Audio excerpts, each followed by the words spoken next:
Hi friends, welcome to YAFT channel at another food and travel. இன்னைக்கு egg gravy எப்படி செய்யறதுன்னு பார்க்கலாம். இது சப்பாத்திக்கும் ரைஸ்க்கும் காம்பினேஷன் நல்லா இருக்கும். வாங்க வீடியோக்குள்ள போலாம். இதுக்கு நான் 5 எக் எடுத்திருக்கேன். பாயில் பண்ணி வச்சுக்கோங்க 5 எக்ஸ் கூட. பேன்ல 2 டேபிள் ஸ்பூன் ஆயில் ஊற்றிக்கோங்க.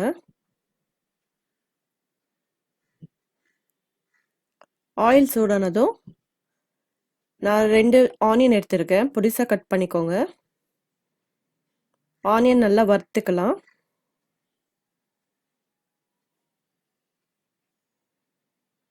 இது வந்து கோல்டன் ப்ரௌன் கலர் ஆகிற வரைக்கும் நல்லா வறுத்துக்கோங்க. ஆனியன் இந்த மாதிரி எவ்வளோ வறுத்துக்கிறோமோ அவ்வளோ நல்லா டேஸ்ட்டாக இருக்கும். இப்போது 2 தக்காளி இதுக்கு போடுறேன்.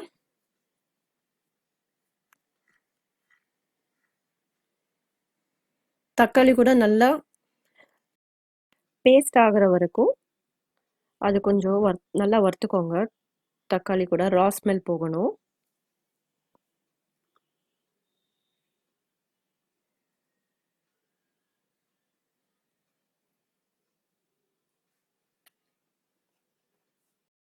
நல்லா கிளறி விட்டுக்கிட்டே இருங்க.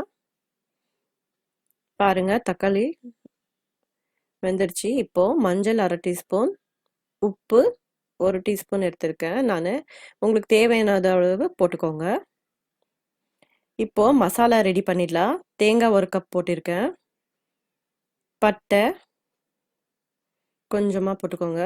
கிராம்பு 4, இஞ்சி கொஞ்சம், 4 பூண்டு எடுத்துக்கோங்க.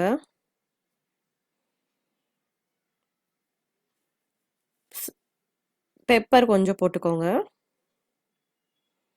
கசகசா 1/2 டீஸ்பூன் போட்டிருக்கேன். இது பேஸ்ட் பண்ணியிருக்கேன் பாருங்க.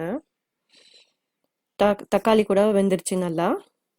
பாருங்க ஆயில் எல்லாம் தனியாக தெரியுதுல்ல, அந்த மாதிரி வறுத்துக்கோங்க. இப்போ நாங்கள் அரைச்ச இதுக்குள்ள மசாலா எடுத்து இதில் ஊற்றிக்கலாம்.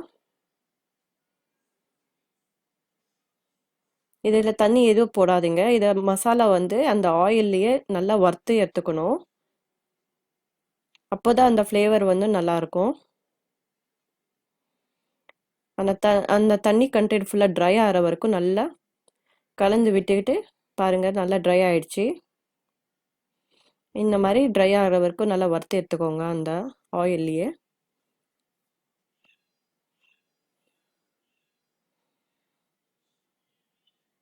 இப்போ இதுக்கு நான் ரெட் சில்லி 1 ஸ்பூன் போட்டிருக்கேன். தனியா 1 டீஸ்பூன், எக் மசாலா 1/2 டீஸ்பூன் போட்டுக்கோங்க.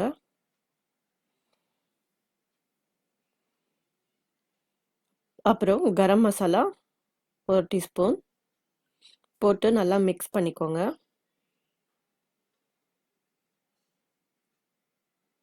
ஒரு 2 நிமிஷம் மிக்ஸ் பண்ணிக்கோங்க.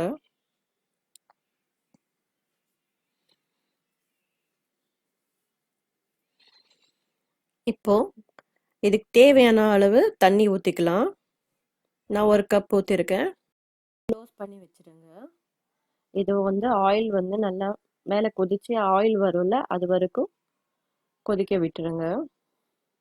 பாருங்க நல்லா ஆயில் எல்லாம் மேலே வந்துடுச்சு. இந்த மாதிரி கொதிக்க விட்டுடுங்க கொஞ்சம்.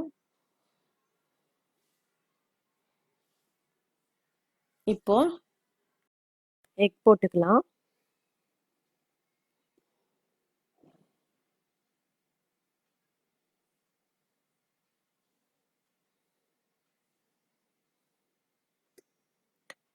எக் போட்டு 1 நிமிஷம் கலந்து விட்டுட்டுங்க.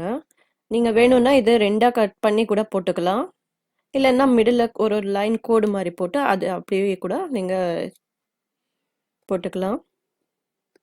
கருவேப்பிலை போட்டு ஒரு கலந்து விட்டுடுங்க. அவ்வளோதாங்க, எங்கள் எக் கிரேவி ரெடி ஆயிடுச்சு. வீட்டில் ட்ரை பண்ணி பாருங்கள். இது ரொம்ப ஈஸியான டிஷ் தாங்க.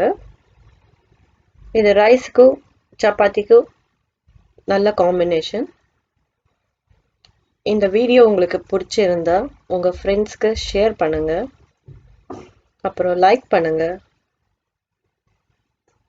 கமெண்ட் பண்ணுங்க. Thanks for watching. Subscribe to YAFT channel.